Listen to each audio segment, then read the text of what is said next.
Marcos capítulo 6, versículo del 1 al 13. Vamos a ver dos temas: el rechazo al Señor Jesús en su ciudad natal y la misión de los 12. Marcos capítulo 6, del 1 al 13.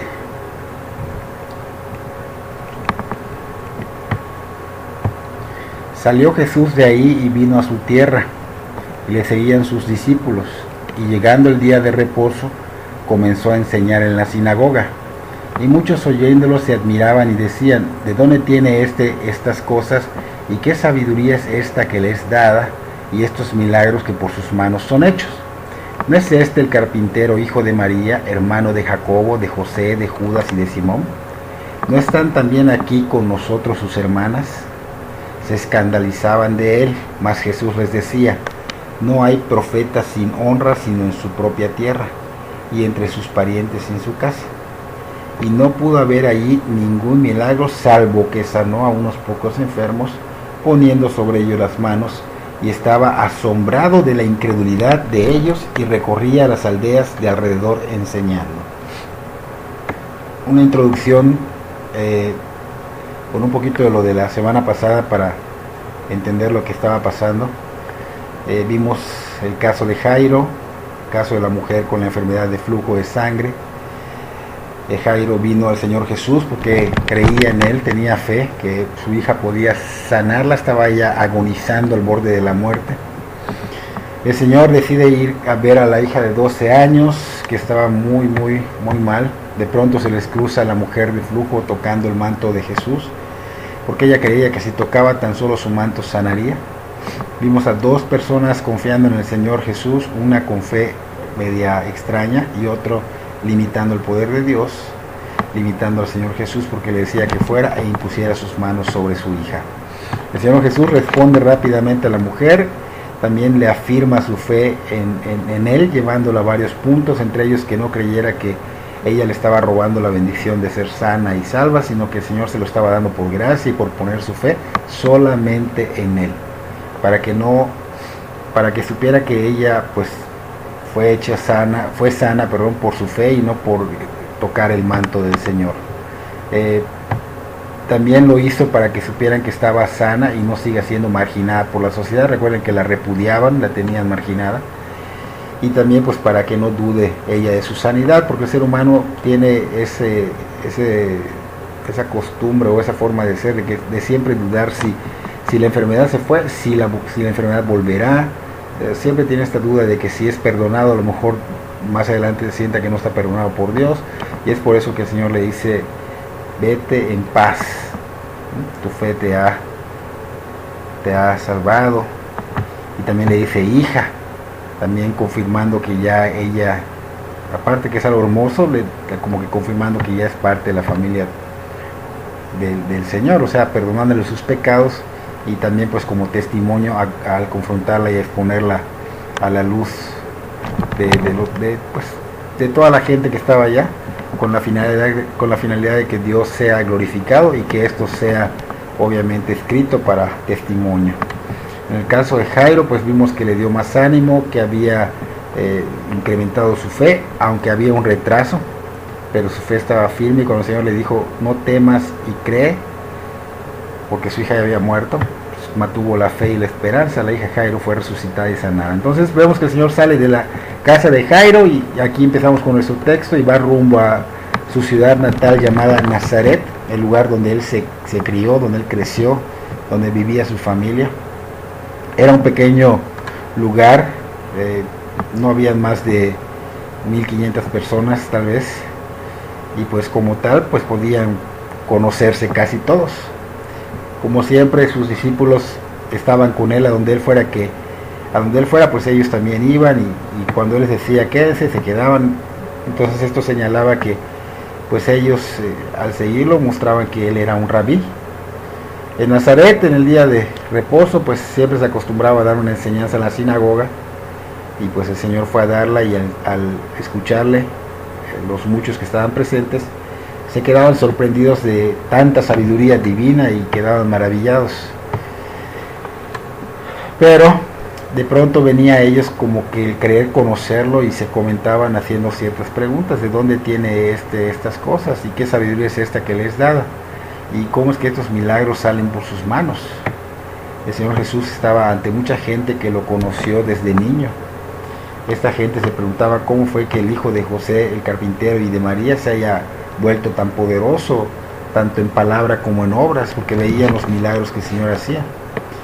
El Señor Jesús había dejado Nazaret ya de adulto siendo un carpintero, y ahora estaba de regreso como un rabino, y aparte venían discípulos con él. O sea, podemos entender que estos nazarenos pues no se lo creían y se preguntaban qué le pasó a Jesús, aquel niño que andaba jugando, brincando con los demás niños, que andaba con sus propios hijos, que creció con el oficio de su padre José como carpintero, y ese Jesús que se había hecho un carpintero como su papá, y que veía por su mamá, porque pues su padre había muerto, pues de ellos decían: ¿acaso estamos mal y lo estamos confundiendo con otro? ¿No es este el hijo del carpintero? Y esas preguntas no eran hechas con la intención de hacerle un cumplido, no tenían esa finalidad. Era una manera de señalar que este Jesús no tenía ningún entrenamiento teológico formal, o sea, lo juzgaban mal. Su intención era dar el fundamento de que él nunca fue un discípulo formal de algún rabino, nunca vieron que un rabino lo llevara como discípulo y lo entrenara. Es por eso que lo estaban catalogando de no tener ese lugar prominente de un rabino, de un profeta o de un maestro como para enseñar. No había también respeto como lo tenían a otros rabinos. Ya ven que cuando alguien se convierte en un rabino, pues obviamente es una persona prominente, tiene un estatus, no por ser más, sino porque realmente Dios lo ha puesto como un liderazgo, ¿no? Entonces no había ese respeto, no le tenían ese respeto, ¿no? A través de los siglos algunas personas han pensado que el oficio del Señor Jesús como carpintero pues desacreditaba su mensaje, ¿no? También en Roma, cuando hubo una persecución bajo el emperador Juliano, en ese tiempo un filósofo se burlaba de los cristianos, se burlaba de Cristo y le decía a veces a los cristianos: ¿qué piensan que están haciendo ahora? ¿Qué piensa que está haciendo ahora el hijo del carpintero? Y un cristiano entre ellos sabiamente respondió y les dijo: está construyendo un ataúd para Juliano. Entonces, la palabra carpintero, en realidad, aunque la gente se burlaba del oficio del Señor, la palabra carpintero en realidad es más amplia que lo que ellos creen, ¿no? O sea, esto tiene la idea de un constructor. El Señor Jesús pudo haber trabajado con la piedra como trabajó con la madera. La piedra en esos tiempos y en ese lugar era un material de construcción muy común, ¿no? Esto nos lleva a ver lo maravilloso que es el Señor, que de todas las profesiones u oficios que pudo tomar, escogió la de un carpintero. Siendo Dios, pudo haber escogido el oficio, la profesión que quisiera, pero no lo hizo. Él es sabio Dios y quiso enseñarnos que Él es un constructor y sabe cómo construir nuestras vidas y sabe cómo terminar el trabajo. Algunas cosas que el Señor Jesús aprendió siendo carpintero es que hay mucho potencial en un tronco, que toma algo de tiempo y trabajo para hacer algo que se pueda utilizar, y que las cosas más finas se hacen de la madera más dura. Estas multitudes obviamente estaban pues enfocándose en limitar a Dios. De alguna manera sus preguntas eran despectivas. ¿No es este el hijo de María? Aún siendo viuda no la respetaban. Recordemos que Satanás siempre ha atacado por ese lado, haciendo dudar que María fue una mujer recta, de piedad, que rindió sus pies a Dios, que se rindió a los pies de Dios, y que pues lo hizo para servirle y ser una herramienta de Dios, ¿no? El mal se ha encargado de depositar desprecio en los seres humanos que están ciegos espiritualmente. Estos afirman que ella se metió con alguien durante el desposorio que tenía con José, o sea, como que engañó a José. Y obviamente pues las palabras de esas personas eran insultantes, porque eran rumores de que el Señor Jesús no era hijo legítimo de José, o sea, era un hijo como bastardo, ¿no? Esta cita vemos que no menciona a José, y esa falta de mención pues es porque él murió cuando el Señor era joven. El Señor Jesús probablemente pues se hizo cargo de su mamá, de sus hermanos, apoyó a su familia hasta que los hermanos crecieron para que puedan apoyar. Y eso es algo los cristianos, los hijos cristianos deben hacer con las madres viudas o solas. Si en casa de alguna hermana llegara a faltar la figura paterna y esa hermana no se ha vuelto a casar, pues el hijo o los hijos maduros deben apoyar a sus familias, si no se les considera peor que un incrédulo. 1 Timoteo, de hecho, 1 Timoteo 5:8 lo dice, que si alguno no provee para los suyos, especialmente para los de su casa, ha negado la fe y es peor que un incrédulo. Eso es lo mismo que el Señor estaba mostrando, ¿no? O sea, Él realmente se ocupó de su familia, Él es el ejemplo, y es lo mínimo que debe hacer un verdadero cristiano. Si él no lo hace, su conducta ante Dios dice que es peor que la de un incrédulo. Él conoce las Escrituras y pues el Señor está diciendo que debemos tomar como algo primordial esto, ¿no? El Señor Jesús estaba dando un ejemplo primero acá en Marcos 6 y segundo pues lo da en la cruz del Calvario, proveyendo para su madre un hogar con el discípulo amado Juan. De hecho en Juan 19:25 al 27 nos los dice que estaban junto a la cruz de Jesús su madre y la hermana de su madre, María mujer de Cleofas, y María Magdalena. Cuando vio Jesús a su madre y al discípulo a quien él amaba, que es Juan, que estaba presente, y dijo a su madre: mujer, he aquí a tu hijo. Después dijo al discípulo: he aquí a tu madre. Desde aquella hora el discípulo la recibió en su casa.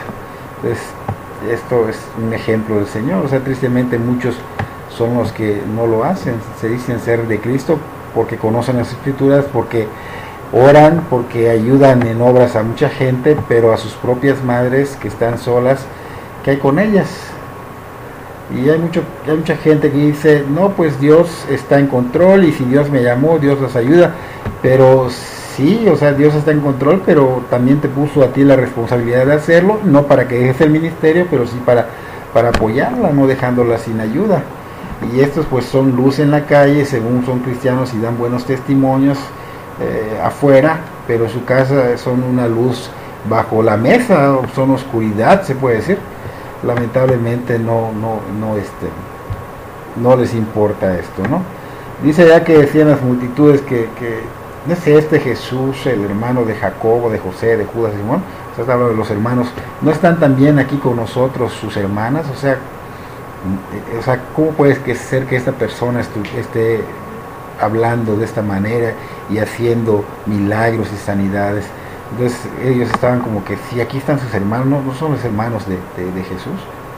Entonces el Señor Jesús aquí pues estaba siendo pues como que limitado, rebajado, no creían en Él, y al mismo tiempo estamos viendo también que pues lo relacionaban con los hermanos. Estamos viendo que tenía hermanos el Señor Jesús, que tenía hermanas.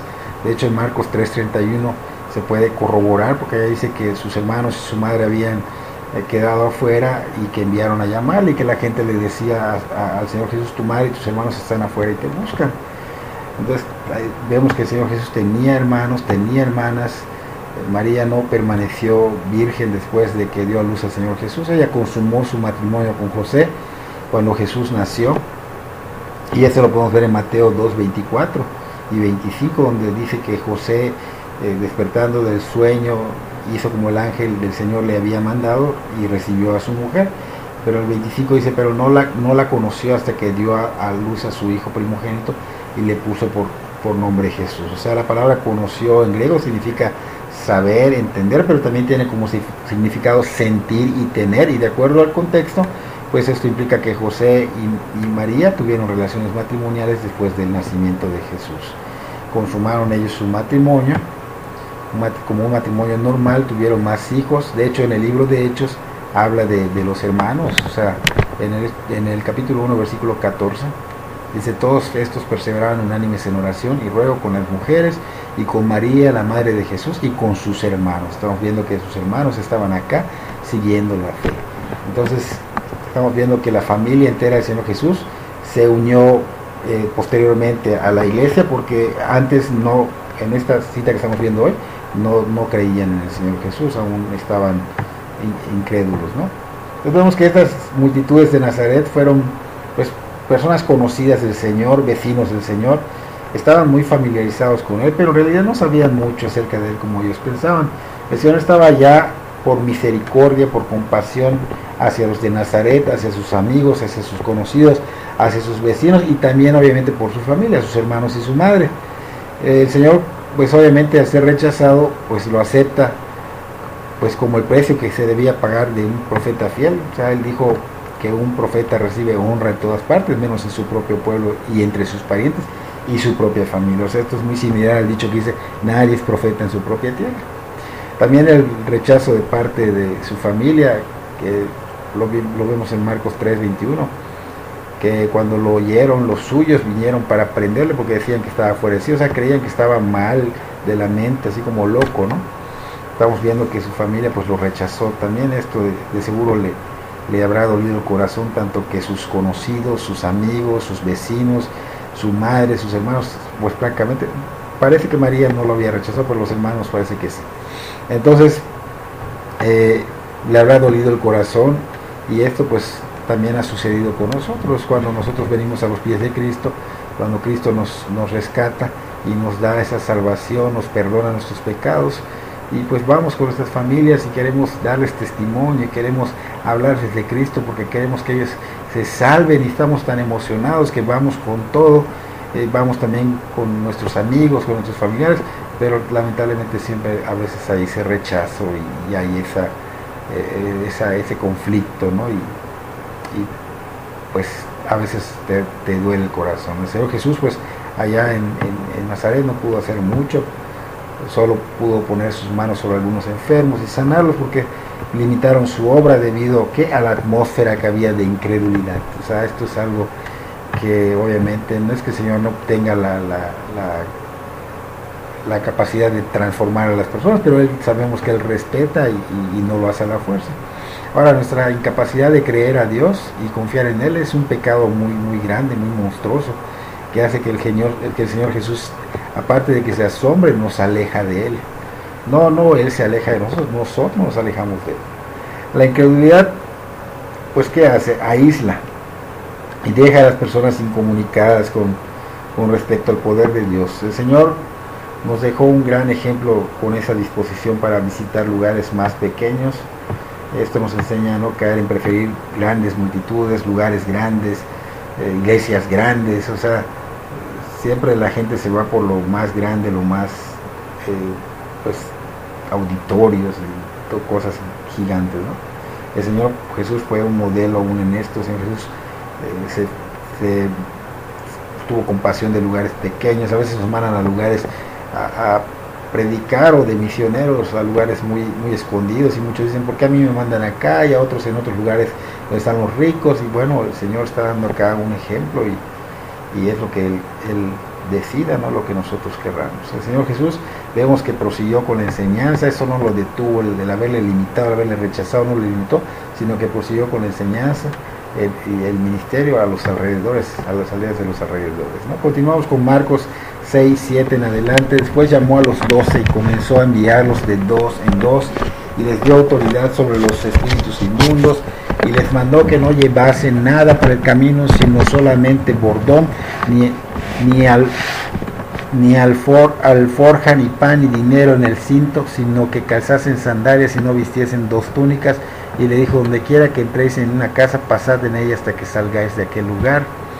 Y si en algún lugar no os recibieren ni os oyeron, salid de allí y sacudid el polvo que está debajo de vuestros pies para testimonio a ellos. De cierto os digo que el día del juicio será más tolerable el castigo para los de Sodoma y Gomorra que para aquella ciudad. Y saliendo predicaban que los hombres se arrepintieran, y echaban fuera muchos demonios y ungían con aceite a muchos enfermos y los sanaban. Entonces estamos viendo acá que los 12 fueron enviados, los llama el Señor Jesús y los envía de dos en dos. Entonces, si recordamos un poquito en el Evangelio de Juan, capítulo 20, versículo 21, el Señor decía, como me envió el Padre, así también yo os envío.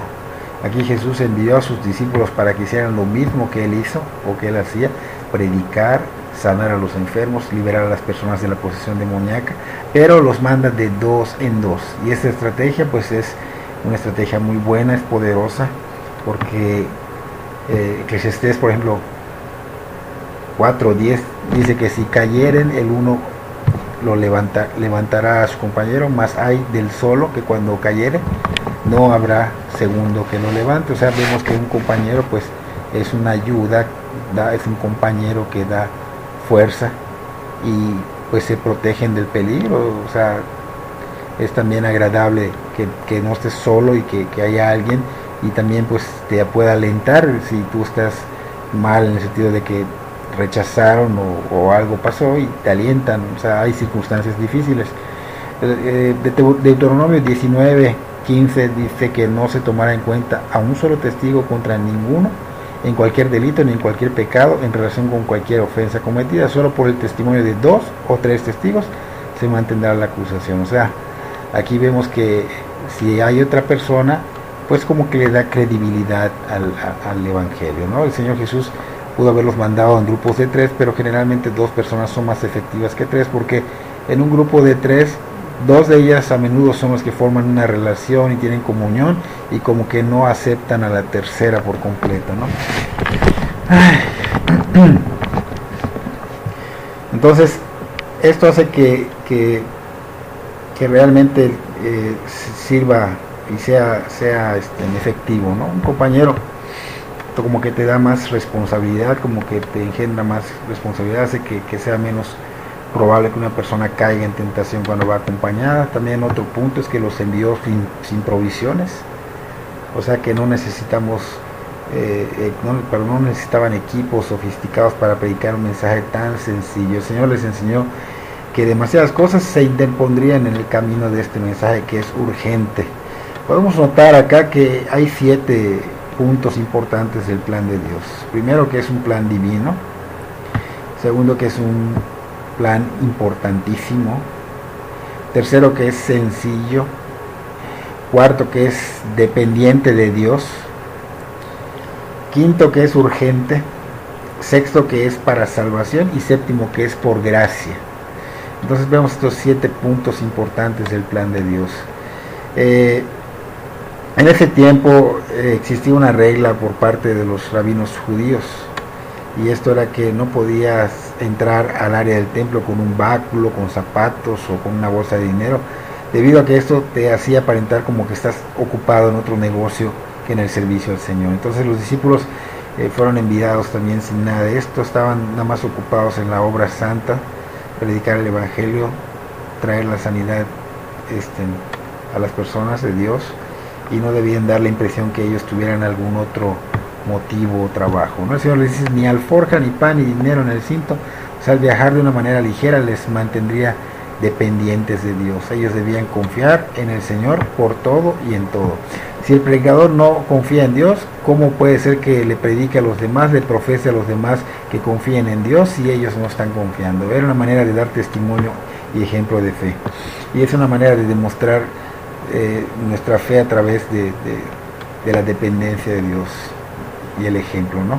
Que vean que dependemos de Dios, que llevamos un mensaje de las buenas nuevas, y esas personas, pues esos discípulos lo estaban haciendo. O sea, lo hicieron como en el desierto, cuando los israelitas aprendían a depender de Dios y que caía el maná.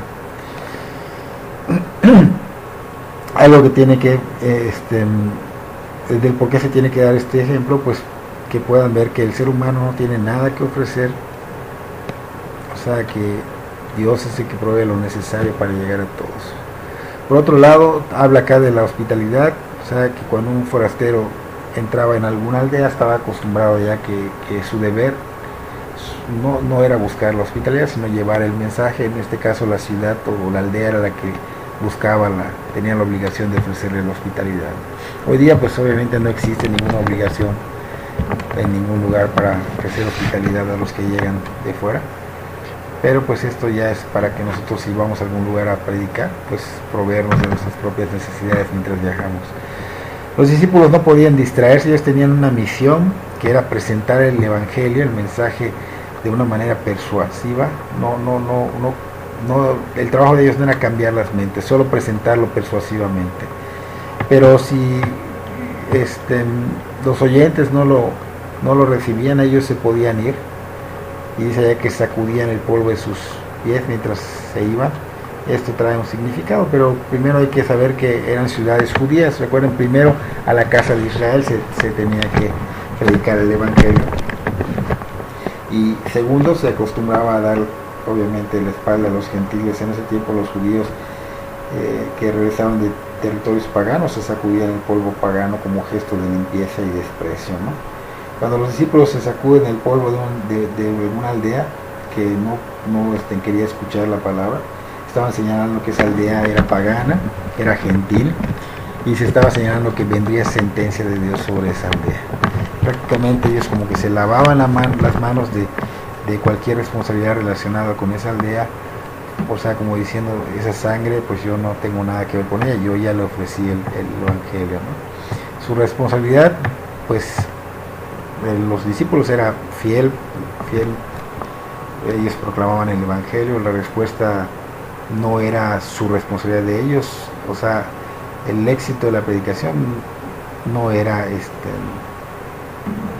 buscar una respuesta inmediata a ellos solo era presentar el Evangelio. Lamentablemente, pues los que rechazan el Evangelio rechazan al Señor, a Dios mismo, y eso trae consecuencias. Decía ya el Señor que el día del juicio será más tolerable el castigo para los de Sodoma y Gomorra. O sea, implica que algunos serán juzgados con más severidad que otros en el día del juicio. O sea, en el infierno todos van a sufrir, ninguno la va a pasar bien, pero sí algunos la pasarán peor que otros. El rechazo de la gracia de Dios da lugar a un juicio. Entonces los discípulos que hacían predicaban un mensaje de arrepentimiento. No quiere decir que llegaban y predicaban arrepiéntete, no. Ellos presentaban el Evangelio de una manera persuasiva, y a través de la palabra y el Espíritu Santo obviamente pues traían frutos de arrepentimiento. O sea, se quebrantaban, los confrontaban y se quebrantaban, y los milagros pues obviamente como que le daban más veracidad al mensaje. Dijimos hace un momento que la misión encomendada estaba como que limitada al pueblo de Israel, a las ovejas del pueblo de Israel. Hoy día pues no es así, es abierto. Sin embargo, el arrepentimiento es muy importante en el mensaje del Evangelio. Esto está implícito en el mandamiento de creer. Los discípulos pues predicaban de alguna manera que producía arrepentimiento. Ellos no creaban el mensaje, ellos traían el mensaje que Cristo les dio.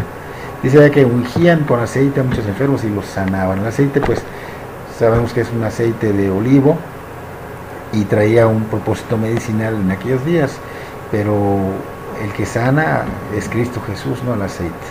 De hecho, Santiago 5, 14 y 15 pues pide que se unja a los enfermos, pero dice que es la fiel oración la que salva. A quien oras a Dios, y Jesús es quien sana y salva. Los discípulos pues vemos que aquí obedecían al Señor, iban a donde Él les mandaba, hacían lo que Él les decía, y esto pues es un ejemplo para nosotros. O sea, ellos no son grandes hombres, pero sí cumplen grandes cosas en el nombre de Cristo. Así que si nosotros somos seguidores de Cristo, pues se va a ver la evidencia de la obediencia a su palabra, y será evidente en nuestra vida cotidiana, ¿no? Vamos a empezar con un cuestionario para ver pues cuánto pudimos captar del estudio de hoy.